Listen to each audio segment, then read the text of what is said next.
7h57, Jean-Baptiste Marie. C'est l'heure du piment normand.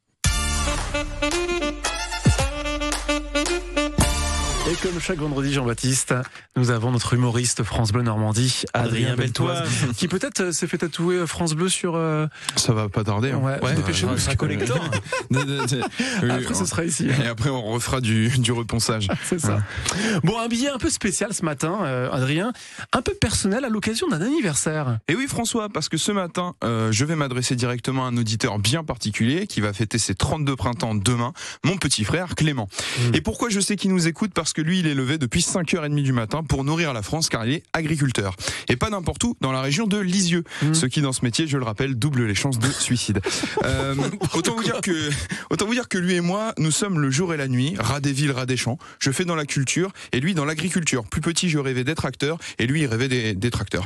Et mon frangin, en ce moment, il en a plein les bottes. Il aimerait s'occuper de ses vaches et de ses champs, mais non, il est obligé d'aller faire des barbecues de palettes sur les ronds-points pour gueuler contre les accords Mercosur. Car à l'inverse de nos dirigeants, mon frère ne roule pas en Merco, ça c'est sûr.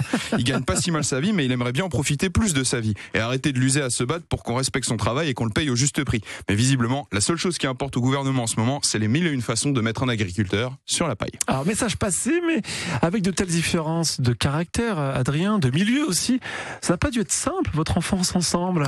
Ah non, c'est certain, d'autant que nous sommes jumeaux, moi et mon frère, mais à 2 ans d'écart. En tout cas, c'est visiblement ce que pensaient nos parents, vu la sale habitude de nous habiller exactement pareil au mariage, polo bleu, pantacourt beige et sandalettes. Si on se tenait la main, les gars, on ressemblait aux gamines du film Shining. Voilà. Nous, on s'entendait sur rien. Déjà, on n'avait pas les mêmes passions. Mon frère, par exemple, il adorait les animaux, mais il ne savait pas les choisir. Il prenait toujours les cochons d'Inde les plus claqués de l'animalerie. Il tousse celui-là, on va le prendre. Son premier cochon d'Inde, quand il est mort, mon père ne voulait tellement pas que mon frère l'apprenne en rentrant de l'école qu'il en a racheté un discrètement pour le remplacer. Première réaction de mon frère en rentrant, Adrien, Pitou, il était pas blanc ce matin en partant.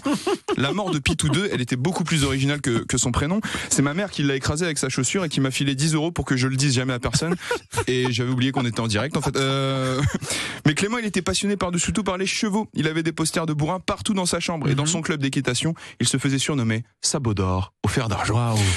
Tu te doutes bien que moi, ado imbécile des années 2000, j'entrais souvent dans sa chambre pour l'encourager en chantant « J'en connais un qui est un tout petit peu pédé ». Parce qu'à côté, moi, j'étais grand fan de comédie musicale. Voilà, c'est bon. Bref, tout ça pour dire qui aime bien charrie bien, je t'aime frangin, bon anniversaire et vive nos agriculteurs. Qu'on embrasse bien sûr aux 4 coins de la région qui peut-être écoute votre billet dans son tracteur ou dans leur tracteur. Adrien Beltoise, on vous retrouve la semaine prochaine bien sûr. Vous êtes également à la tête du Camp Comedy Club. Prochaine soirée, tenez. Lundi, oui c'est ça, lundi aux Sardines. D'accord, on peut rire le lundi. On peut rire le lundi, on peut rire le mardi ensuite à l'Amphidor, on peut rire le mercredi au Machiniste et le samedi mardi soir, incroyable à l'Amphidor. Donc du stand-up et les bronzés font du ski. Exactement. À l'université de Caen, précisons. Oui, exactement. Voilà, exactement. Et donc il reste des places Oui, bien sûr. Il y a 600 places. Je pense qu'il en reste encore quelques-unes. Ouais. Bon, rendez-vous ce matin avec le tatoueur du quartier. Je pars de suite. Pour vous faire tatouer ici. Ok, à bientôt.